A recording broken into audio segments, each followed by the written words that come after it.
Well, welcome everyone to our Deloitte Debriefs. In our live webcast today, we'll discuss the latest tax developments in Singapore, in China, Hong Kong, and Australia for the investment management sector. My name is Suki Chen. I'm a tax partner here in Deloitte Australia, and I lead the investment management tax team in Asia Pacific. I'm joined today by four of my tax partners and principals from our Deloitte offices in the region. Natalie Yu from China, Mark Barbosa from Singapore, Roy Fan from Hong Kong, and Cindy Perriman from Australia. And please bear with my croaky voice. I've had a cold or the man flow, depending on your perspective. So just a few housekeeping matters before we begin. You can access our bios on the left-hand side of the screen. All users are on a listen-only mode. And PC users can download slides by going to the downloads and links box. And after watching for 50 minutes, you'll get an email with a CPE certificate. And you can submit questions anytime in the Q&A box at the bottom right of your screen. And we will have time for questions and answers at the end of the webinar. So today, as we do a round trip across Asia Pacific, there are two big ideas. So the first is that with global markets cooling, what are the tax incentives to boost the investment management sector? So we'll hear about tax incentives in Hong Kong for family offices and in China to spur the local market there. The second big idea is this continued theme of globalization of tax rules. So in Australia, the new debt limitation rules that will move Australia closer to the other OECD countries. And no one wants to be on the EU grey list. It's bad for business. So Singapore has a new Section 10L, and that's intended to bring Singapore closer to the OECD rules to combat international tax avoidance. So, Mike, bringing you into the conversation for Singapore, Singapore's ranked as the third largest financial center in the world. You have global managers, you have global capital coming to Singapore. Last week, you even had Prince William. So, what's the secret sauce? What trends are you seeing pushing global fund managers to Singapore? Well, thank you, Suki. There's really three significant developments leading to an increase in Singapore activity and use of Singapore vehicles. Notably, the first one is a trend to bring funds onshore that will continue to qualify under the preferential regimes in place. The second is the advent of the Cayman Islands private fund law, incentivizing the use of flexible platform structures. And the third is really a rising perception of Singapore as a stable investment management jurisdiction, perhaps when compared to its incumbent Hong Kong and its closer relationship with China and potential for heightened regulation from there. Moreover, we have had some advantages, subsidy from the for the Monetary Authority of Singapore that have helped, implement some of the fund structure and growth we've seen. So just on fund structuring, there's a number of regional structures in Asia Pacific. Singapore has had a relatively new fund structure, the VCC. How's the uptake? How's the use case been in Singapore for the VCC? Well, the variable capital company really has been an unmitigated success since it's been introduced in 2022. At the end of the third quarter of 2023, there were 969 Singapore VCCs established and registered. And those VCCs included 1,995 distinct sub-funds. So we're seeing VCCs deployed both as platform and as individual fund vehicles. But given the increased flexibility, comparability to similar non-Singapore regimes, for example, the CCOV in Luxembourg, it's unique because it's a platform entity that can accommodate several different fund analogs in its sub-fund structure with different investment purposes, as well as issue securities to the investors, the specific to the segregated sub-funds investment objectives and assets. So it's really unique. The VCC is also being deployed in an array of ways by different asset managers. Next slide, please. And the breakdown includes the typical private equity investors, venture capital investors, hedge funds, but is also notably being used by the multifamily office managed context, and also by external asset managers that aren't part of the traditional institutional investing supporting PE and hedge funds. Last but not least, VCCs are still being formed today. They're by any measure an attractive option when considering a holding structure and framework for investment management. But admittedly, the pace has slowed a bit as the global marketplace has cooled recently. And this is reflected by a 10%, unfortunately, decrease in assets under management in Singapore. So, Mike, we often see Singapore being used as a regional holding structure into Asia with individual country platforms underneath that. Singapore obviously has a good tax treaty network, strong workforce, but also tax incentives to help attract and support funds management in Singapore. So, what are some of the latest developments on these tax incentives for the sector? Well, I mean, first and foremost, we do have a few Singapore incentive regimes which provide a broad exemption for income tax for specified income earned from designated investments under the regimes. I'm not going to read through these.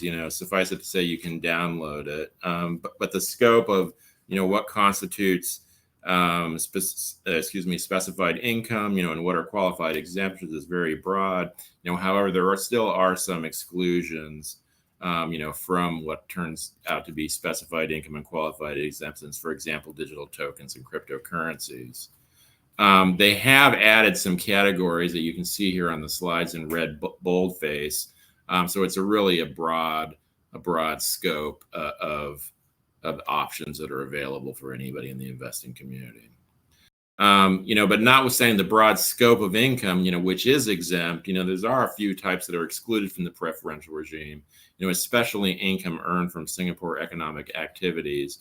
And that's particularly distributions from listed Singapore REIT structures, distributions from a trust associated with Singapore resident business or permanent establishment of a foreign business in Singapore, as well as distributions from a Singapore tax resident publicly traded partnership.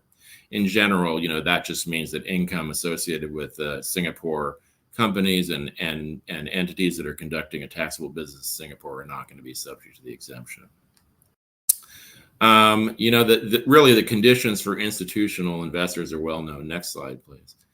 We will not read these for you. Hopefully we're all familiar with them, and they'll be in the deck for download. But I want to highlight some of the differences here, although we're not covering them in depth, between the institutional investors and single family offices.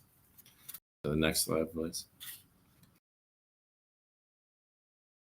Calling out the differences, we have a summary of what is needed for a single family office for 13.0 and 13U, and it's a bit different. The standards are heightened a little bit, but really, what we have is an asset under management of 20 million for 13.0 and 15 million for 13U.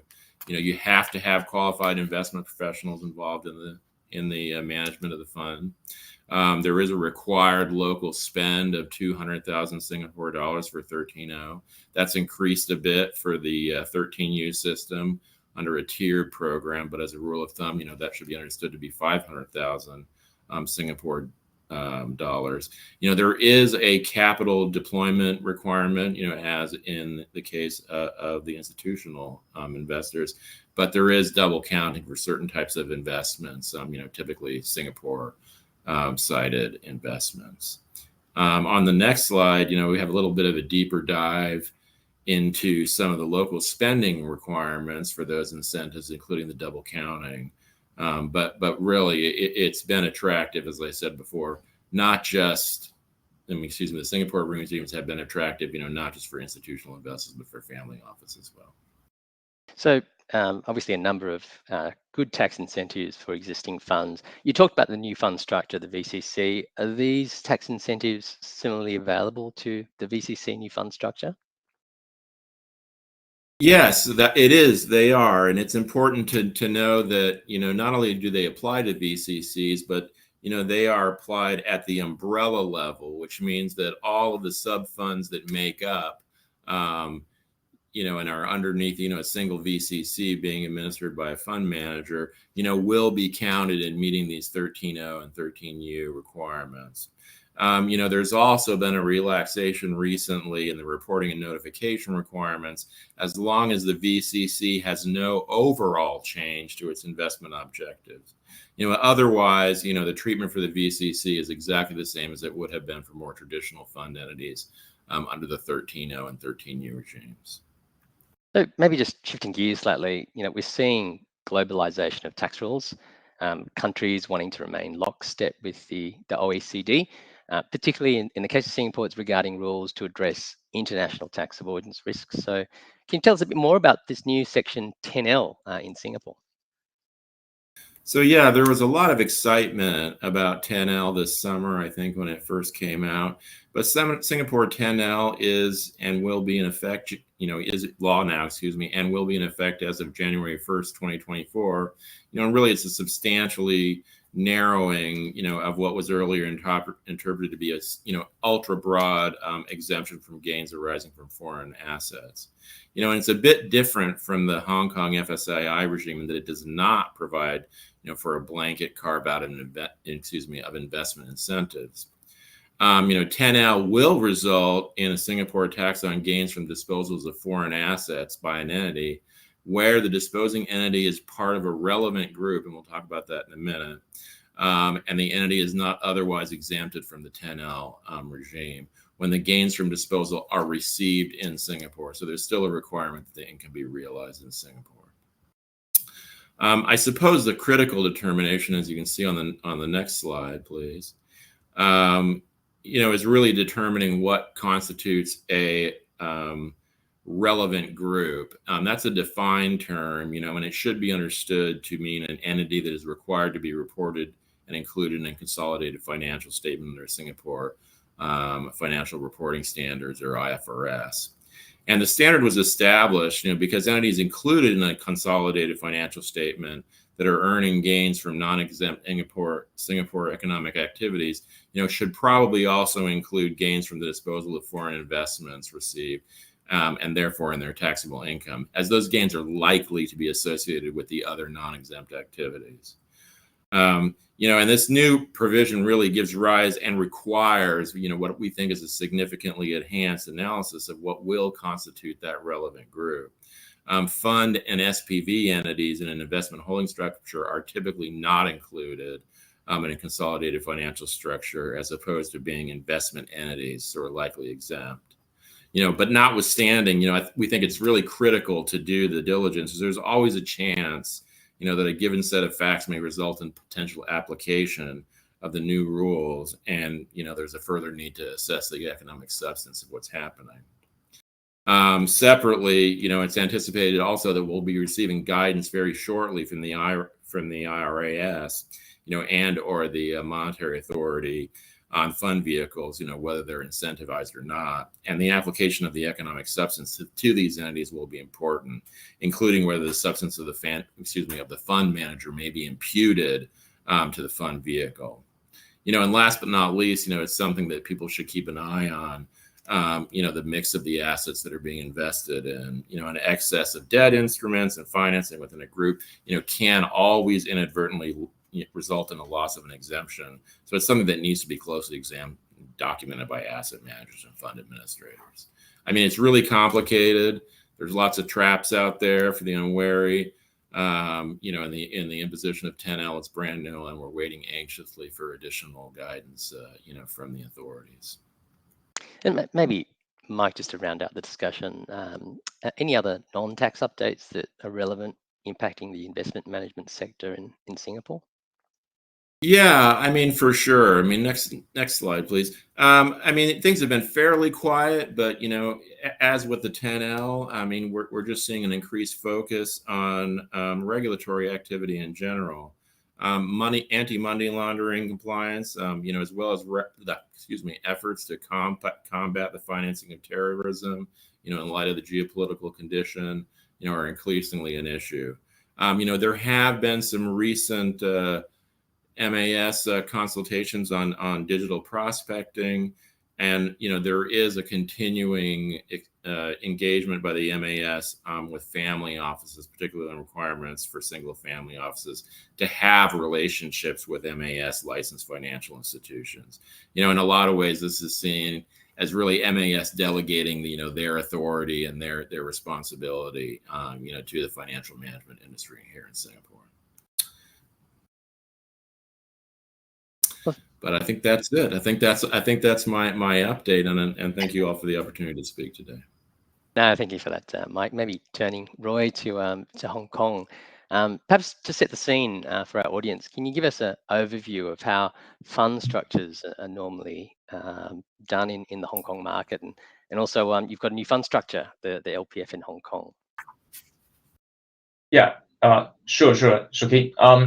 So the typical fund structures in Hong Kong will depend on the type of fund that we are talking about. So for the public fund sector, we are seeing unit trust being the most commonly used vehicle for fund setup in Hong Kong. Public fund authorized by the Securities and Futures Commission, the SFC, in Hong Kong are exempt from Hong Kong profits tax. In the private fund sector, for hedge funds, normally they are set up in the form of SPC, Segregated Portfolio Company in the Cayman Island. Effective from July 2018, a new form of corporate vehicle called OFC, Open-Ended Fund Company in Hong Kong is available. Cayman SPC or OFC that fulfill the qualifying conditions under the Unified Fund Exemption regime in Hong Kong are exempt from profits tax in Hong Kong. For private PE VC funds, the typical structure obviously involves using Cayman Limited Partnership. Effective from August 2020, Hong Kong has launched the new Limited Partnership Fund, LPF regime, which is in all material aspects same as a Cayman LP from a legal perspective. And the process of setting up a LPF in Hong Kong requires simply a registration with the Hong Kong Company Registry, which is pretty simple and easy. Cayman LP or Hong Kong LPF that fulfilled the qualifying conditions under Unified Fund Exemption regime are also exempt from Hong Kong profits tax. With that, in terms of market trend, we do see increasing number of LPF or OFC being utilized as a fund vehicles in Hong Kong. As of now, there are more than 600 LPF and over 500 OFC set up respectively. And most of them were actually established in the last 18 months or so. Particularly for OFC, the take-up rates increased a lot since the Hong Kong government's subsidy program was launched, which provides subsidy of up to Hong Kong dollar 1 million or on the fee incurred for each OFC setup. So, Roy, you mentioned obviously the typical Cayman structure in Hong Kong. Globally, as we know, there are issues on substance in particular. What are some of the key Hong Kong tax considerations that we need to think about? Yeah, sure. So if we can go to the next slide, let's turn to the details of a typical Cayman fund structure that I guess everyone here are quite familiar about. So normally we have a Cayman Limited Partnership as the fund vehicle with the general partner, the GP in Cayman, and an investment advisor in Cayman as well. While the investment team that deal with the day-to-day operations are normally sitting under a local sub-advisor, say in Hong Kong. While the Cayman LP may be considered as having a permanent establishment in Hong Kong from tax perspective, due to the activities of Hong Kong sub-advisor, the Cayman LP, the fund itself, could still be exempt from Hong Kong profits tax if the qualifying conditions under the Unified Fund Exemptions can be fulfilled. So the potential tax issue here with the typical Cayman structure would be more about the fund management fee and carry interest. On fund management fee, there is always a transfer pricing question as to what should be the arm's length fee arrangement between the Cayman advisor and the Hong Kong sub-advisor, which are obviously related party in most cases. The Hong Kong tax authorities would expect the vast majority, if not all, of the management fee to be paid to the Hong Kong entity if the Cayman advisor, the Cayman entity, has very little or no substance. On carry interest, whether it should be regarded as a service fee or capital gain remain a contentious issue in Hong Kong for years. There were tax audit cases in Hong Kong where the Hong Kong tax authorities had treated carry as a service fee and hence subject to tax in Hong Kong to the extent attributable to services rendered in Hong Kong. So if we consider setting up a Cayman fund structure, then the careful consideration regarding carry interest arrangement should be taken into account. If we maybe just pivot to the new fund structure that you mentioned, the LPF, we're seeing more and more private equity venture capital funds use that LPF structure in Hong Kong. Can you tell us more about this LPF and the tax issues there? Sure. Thank you, Shuki. Yeah, so what we have seen is with the regulatory changes in Cayman Islands for the recent years, including the economic substance law, there are callings for onshorization of funds and fund management entities to better align the structure with their commercial substance. So for a typical Hong Kong LPF structure, whereby we have the Hong Kong LPF as the fund vehicle, the GP investment manager are both in Hong Kong. The LPF itself, which is registered in Hong Kong, will prima facie be regarded as carrying on business in Hong Kong. But it will be able to enjoy tax exemptions in Hong Kong under the Unified Fund Exemption regime for transactions in qualified assets carried out through or arranged by a specified person, which is defined as a person carrying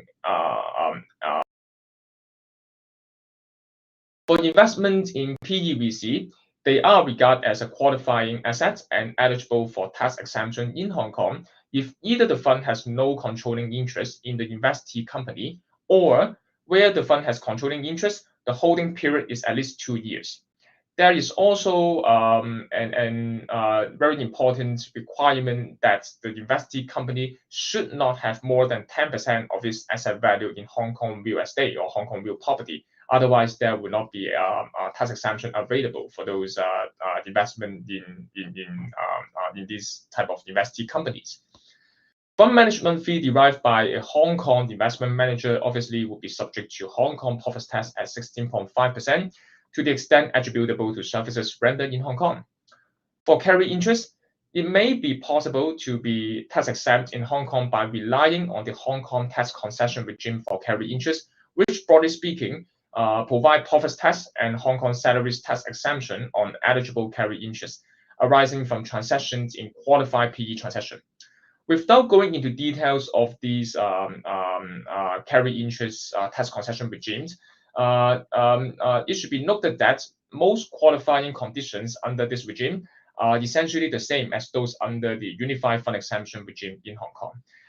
And on top of it, there is a substantial activity requirement which require the investment manager in Hong Kong to meet certain level of substance, including number of full-time employees and also minimum annual operating expenses in a year. Last but not least, another potential benefits of using Hong Kong LPF structure is that given the fund is domiciled in Hong Kong, together with the fund management activities also carried out basically in Hong Kong, the fund and its SPV will have a higher chance to assess the tax treaty that Hong Kong has entered into and fulfill the beneficial ownership requirement under those treaties. Thanks for that, Roy. And just again, switching to family offices, if I may, we've obviously seen in the region an incredible rise in family offices in the last few years. In particular, Hong Kong is looking to capture that market. There's been some new tax incentives this year. Can you take us through these new tax incentives offered by Hong Kong to attract family offices to Hong Kong? Sure, Shuki. Yeah, actually, this is one of the key tax developments in the asset management or like wealth management space in Hong Kong. So, Hong Kong has launched this tax concession regime for single family office. The law was passed in May this year, and it applied retrospectively to profit derived on or after since 1st April 2022. The purpose of this regime is to attract more high net worth families or individuals to set up their single family offices in Hong Kong to manage their family assets or investments.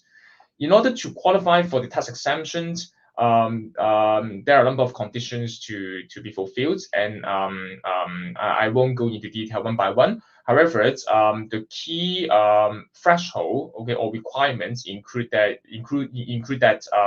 a minimum AUM asset under management requirements of 240 million Hong Kong dollar, which is approximately 30 million USD. And the single family office is required to have a minimum of 2 full-time qualifying employees and annual operating expenses of a minimum Hong Kong dollar 2 million per year. There's no pre-approval requirements, and the tax exemptions under this single-family office regime will be given on a self-assessment basis. Since the launch of this new regime for the last half year or so, we have seen quite a very positive response from the market, which includes private clients in Hong Kong, China, or broader Asia Pacific regions. As well as with positive responses from other intermediaries such as private banks, trustee, multifamily offices, etc. The government's objective is to attract more than 200 single-family offices by the end of 2025, and based on the take-up rate so far, we do think it's very positive that we can achieve or even exceed this target. It'll be very interesting to track that. So thank you for that. And Natalie, bringing you into the conversation for China. Before the pandemic, China opened up its capital markets, funds management to the world. We saw amazing growth in China. Global fund managers flocking, almost fighting to set up in China. And then the pandemic hit. So what's the state of the funds market now in China? And the extension of that question is then how is the government responding to that? Okay. Yeah, thank you, Suki. Yeah, so as you mentioned, right? So for the China capital market is kind of facing some challenges this year.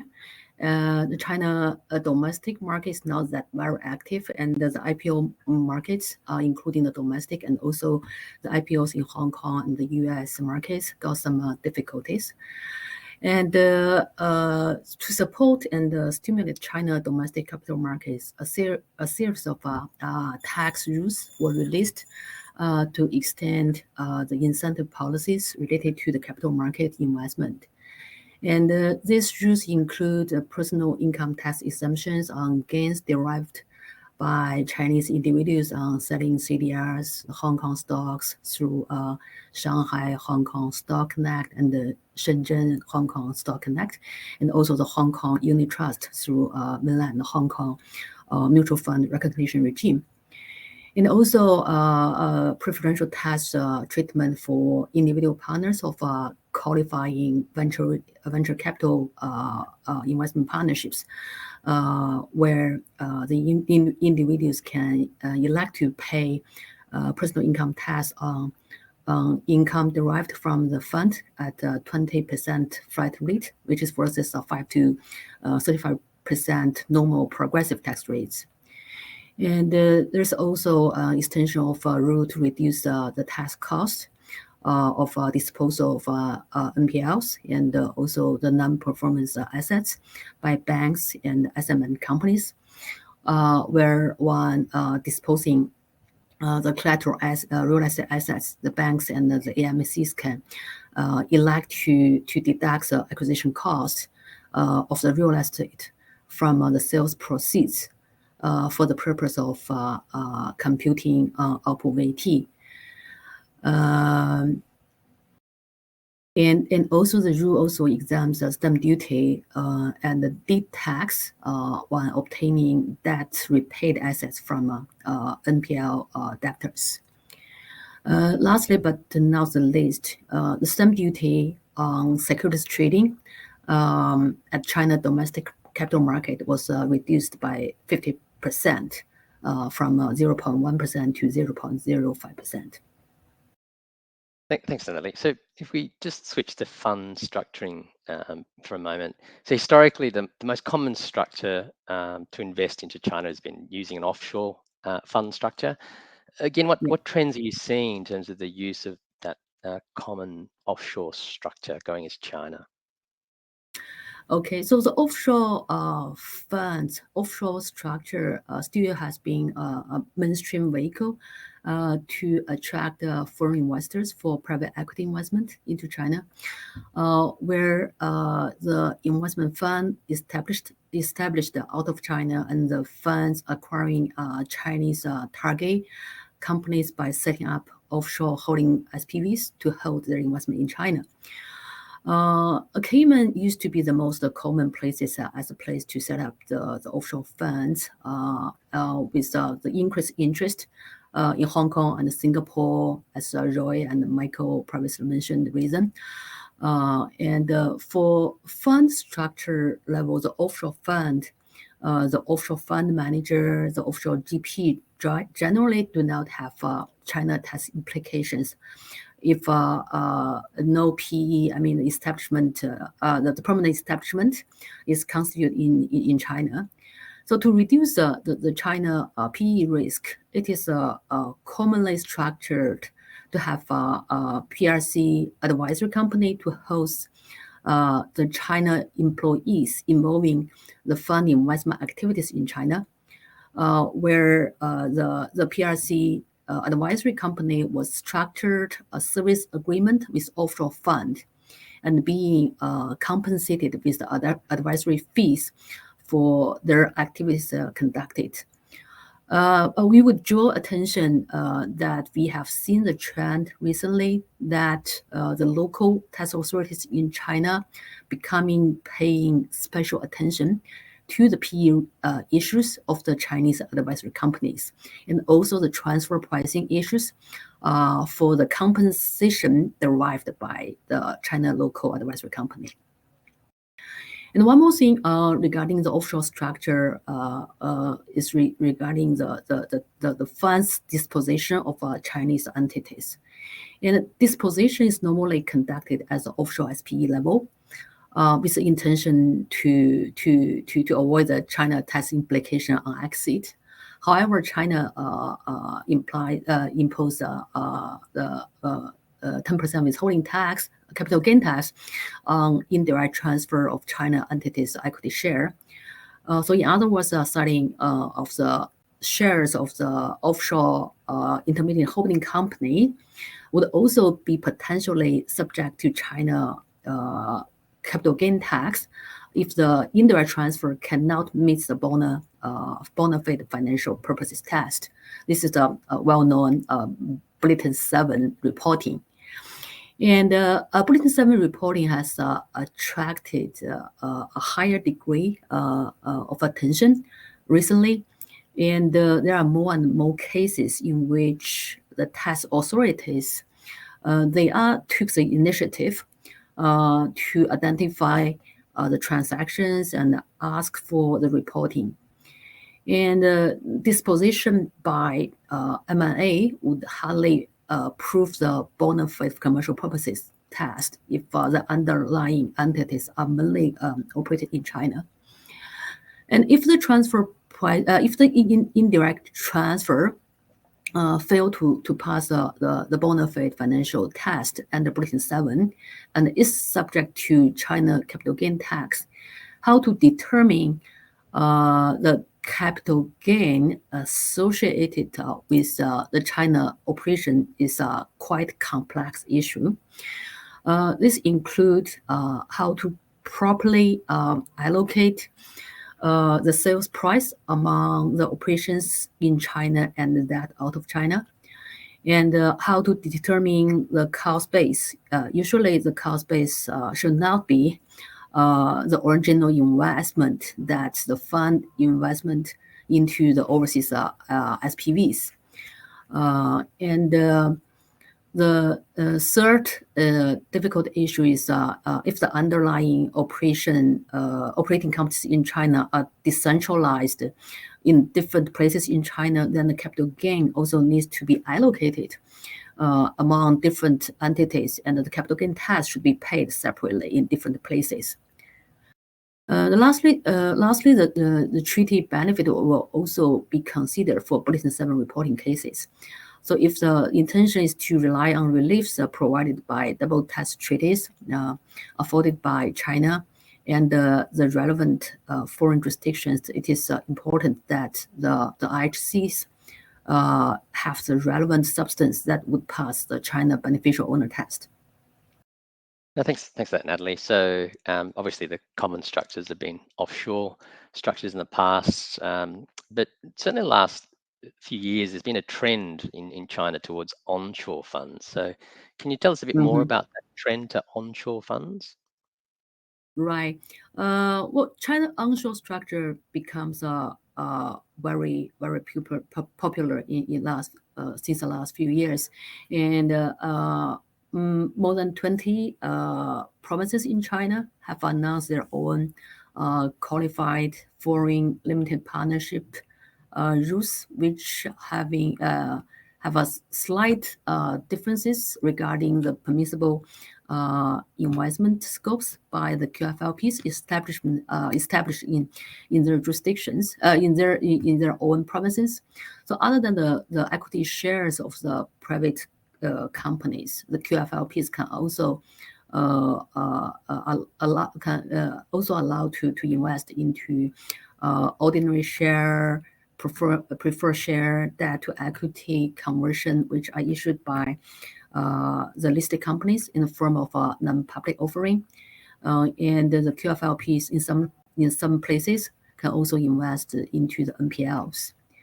And the QFLPs are as a China onshore fund, commonly established in the form of a local partnership with a local management company and a local GP. So the investors into the QFLP could be foreign and also domestic investors. From a tax perspective, as a local established partnership. So income derived by the fund are generally not taxed at the partnership level, but rather in the hands of the partners of the partnership. Well, the tax rules in China regarding the partnership are still a bit ambiguous in China.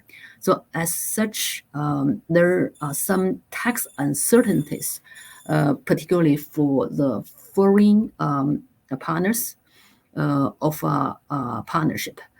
Well, the income derived by the QFLPs mainly include the capital gains from equity transfer, dividend, and also interest from the underlying entities. Whether the income derived by the partners through a partnership is a pass-through or transparent. And in practice, there are different views on this by different local tax authorities in China. And in addition, it is still disputable that for the foreign LPs of a local established partnership, whether the income distribution from the partnership should be treated as a passive income and subject to 10% withholding tax, or the LPs should be regarded having permanent establishment in China, and the income from the QFLP should be subject to 25% China corporate income tax. And furthermore, if the income distribution from the partnership being treated as a passive income and subject to 10% withholding tax in China, whether the treaty benefits can apply if the foreign LP beneficial owner of the other country is also a distributable question, distributable issue. And one more thing we would draw the audience attention is that we have seen the development that the China tax authorities started to challenge the transfer pricing issues of the service fees and also the carry interest derived by the local management company and the local GP under the onshore fund structure.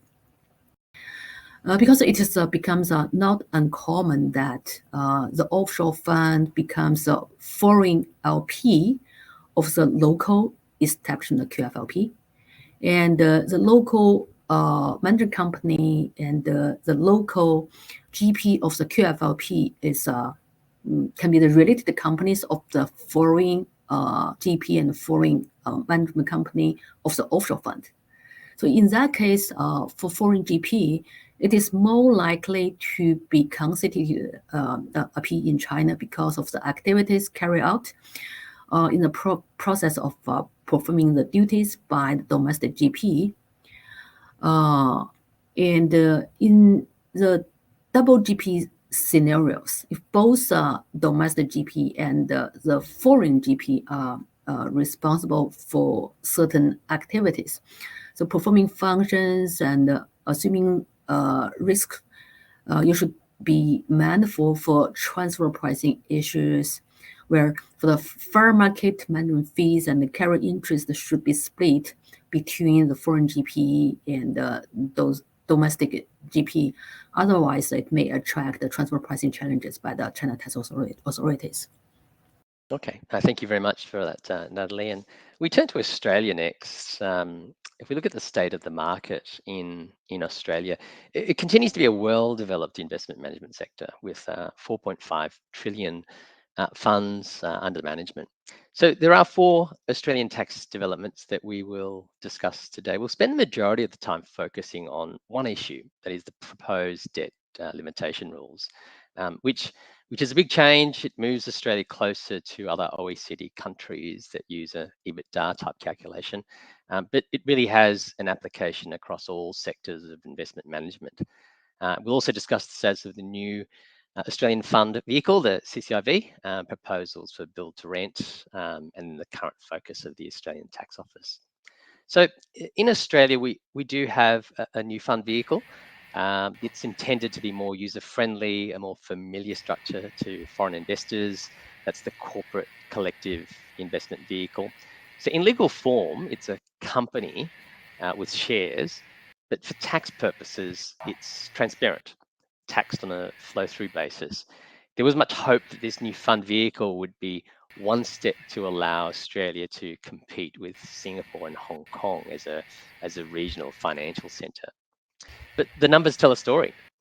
We heard from Mike that there are over 900 VCCs in Singapore. So far, only about 2 CCIVs in Australia. The tax rules are incomplete. In some cases, it's worse to be a CCIV than it's a trust. And we never really got that supercharged, the tax relief that really would have meant that a number of the existing funds could immediately roll over into the new CCIV. And a key problem is also that it's not a real priority for the government. So it was announced that the sister vehicle, the partnership CCIV, won't proceed. So the latest update is that we have recent draft HA guidance, but that won't really change the dial in terms of uptake.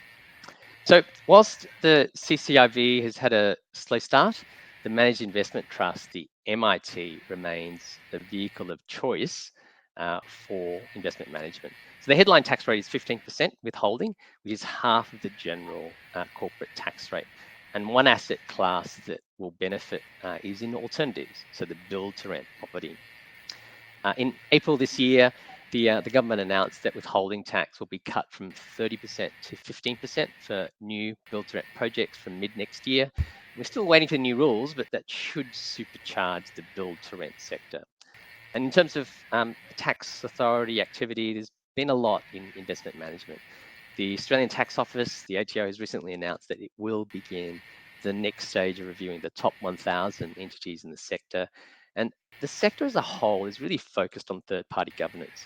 So what the tax office is saying is that if you get data from someone else, so a third party, you need to be comfortable that that data is correct. So what governance processes have you done to make sure that the calculations you get is correct? It can't be a black box when you get it from a third party. And what we're seeing in the industry is gap analysis being done between what an organization has, what their controls are, and what, on the other hand, the ATO expects, and then design of controls, as well as testing of the controls. And the ATO has set a 1 July 2024 deadline for third-party data. So the other big change impacting fund managers is the new interest limitation rules. So Cindy, bringing you into the conversation, what's the status of the draft rules? Thanks, Vicky. So prior to Australia's 2022 federal election, the now government announced a commitment to introduce further tax integrity measures to address the tax avoidance practices of multinationals. This included amending Australia's thin capitalisation rules to limit interest deductions in line with the OECD's recommended approach under Action 4 of the BEPS program. So we've now seen multiple drafts of the new rules, a Senate inquiry, and numerous submissions to Treasury. Part of the challenge for the drafters has been the inclusion of additional integrity measures that weren't flagged or consulted on beforehand. And this includes the new debt deduction creation rules, which appear to be very challenging law for taxpayers to manage going forward. Despite this, once the legislation is passed, the rules will operate for income years beginning on or after 1 July 2023. And some taxpayers are therefore now operating in a framework where the rules are still being refined and redrafted as we speak. So in short, we still have a 1 July 2023 start date, which is already passed, but the rules are still not law. So at a high level, what are these interest limitation rules that's being introduced? Sure. So coming back to the interest limitation rules, there are 3 new tests. The first 2 tests essentially replicate the existing thin capitalisation tests that are based on earnings rather than the traditional balance sheet approach.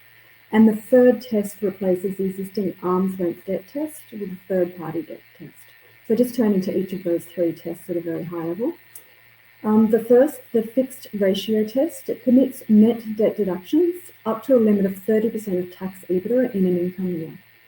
Disallowed debt deductions may be carried forward for up to 15 years and offset in the future year. The second test is the group ratio test. So this allows a taxpayer to claim debt deductions up to the level of the global consolidated group and may therefore be of benefit in cases where the global group is more highly leveraged than typical. In practice, these rules, though, are anticipated to be difficult to apply given the level of global financial data that will be required, along with the reality that gearing in excess of the fixed ratio test isn't that common outside certain industries. And finally, the third-party debt test. This test permits a taxpayer to deduct all debt deductions incurred on eligible third-party debt. The latest draft version of the rules has largely dealt with a number of technical issues that were appearing, but the rules remain very strict and are expected to be available to a reasonably limited number of taxpayers. This remains a pretty big issue for alternative asset managers and private equity, which use third-party debt to increase their return on investment.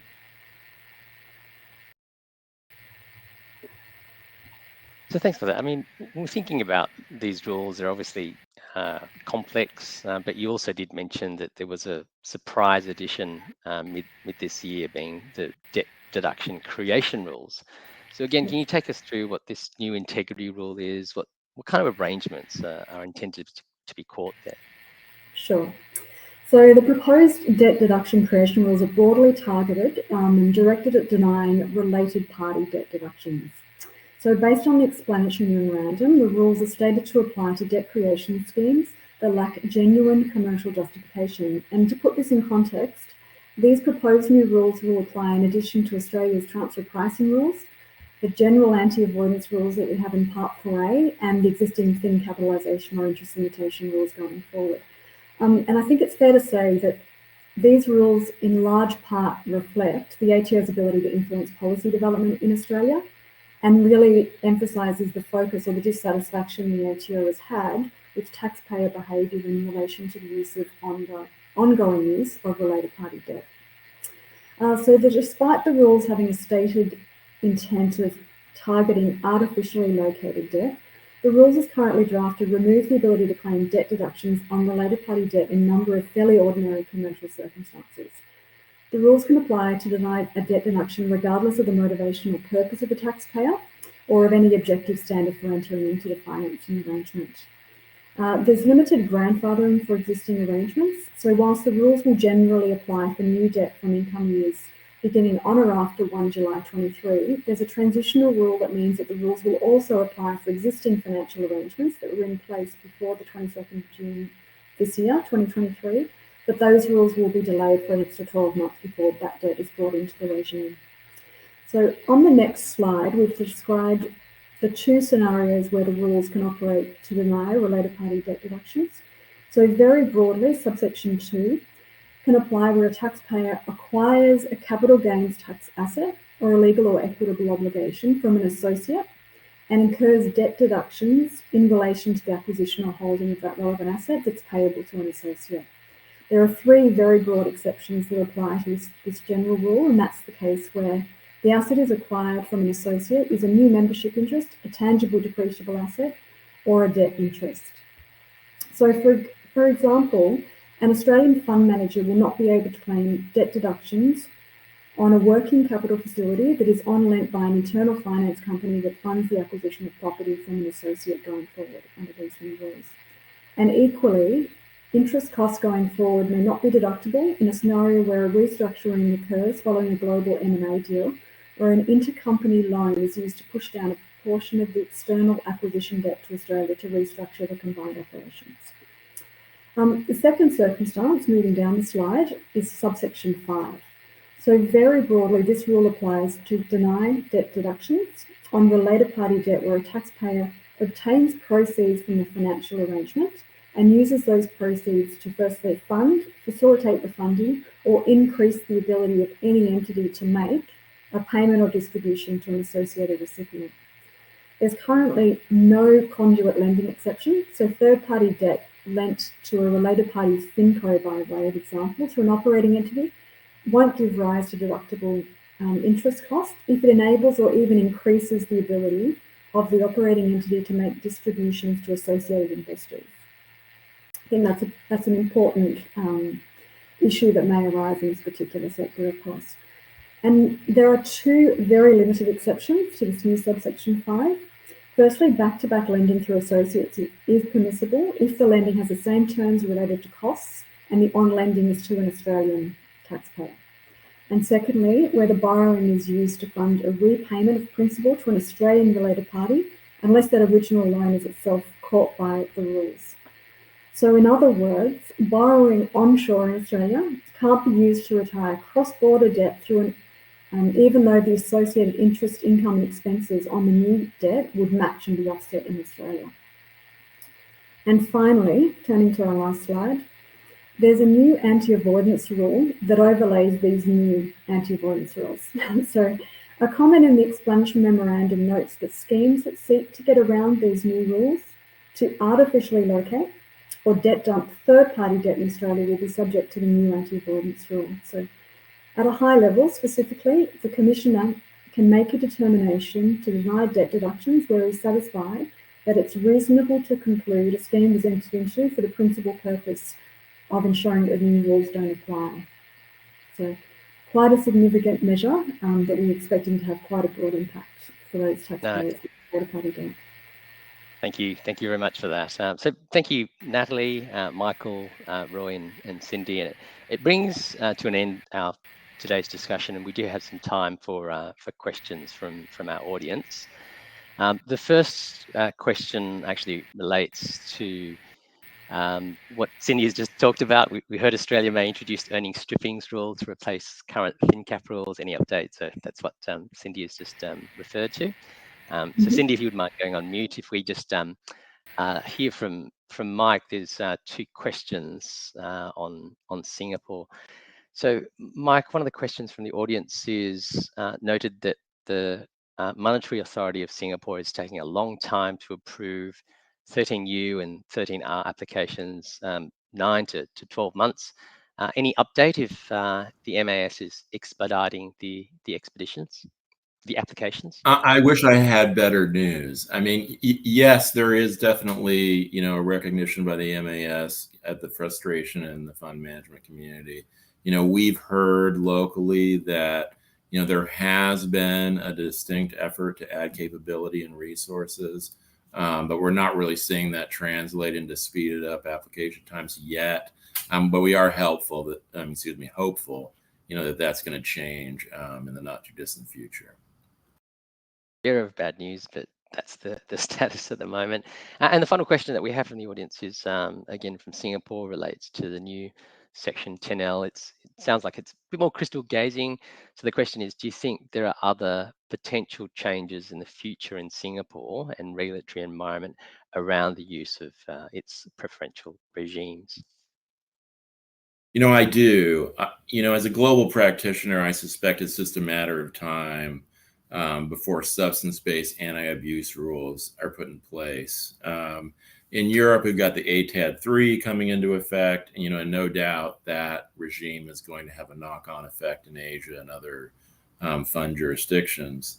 And also, while I think Singapore 10L and Hong Kong's FSIE have, definitionally narrowed the scope of what are qualifying exemptions, you got to consider the parallel developments that are happening in the OECD BEPS project, both Pillar 1 and Pillar 2, where it's going to be more difficult, I think, going forward to assert exclusions from taxation based on a territorial concept. Ultimately, I think in the end, it's going to be a substance-based regime and a probably fairly uniform globally based upon the activities of the participants in the transactions, rather than where the fund vehicle is nominally organized or where the fund management, regime is in effect. I suspect that, there will be a global, I shouldn't say sort of a global trend for exemption of investment income from passive investors at the institutional level, and that the managers will be taxed on a reasonable basis, depending upon where they perform their activities. But ultimately, that seems where we're headed is that you will be taxed based on your activities, and your investment intent, rather than, based on a narrow and somewhat artificial definition of territoriality. That was a hard one to get out. No, thank you very much for that. So that's all the questions that we have in the Q&A provided to us. It concludes our live webcast today. So thank you, Natalie, Mike, Roy, and Cindy, and for everyone who has joined us today. We'd love if you could please fill out a short survey that will pop up on your screen and tell us what you think about today. The presentation will be archived for future viewing. If you do have any other questions or comments, please reach out to me or our speakers. And thank you again for joining our Deloitte live webinar today.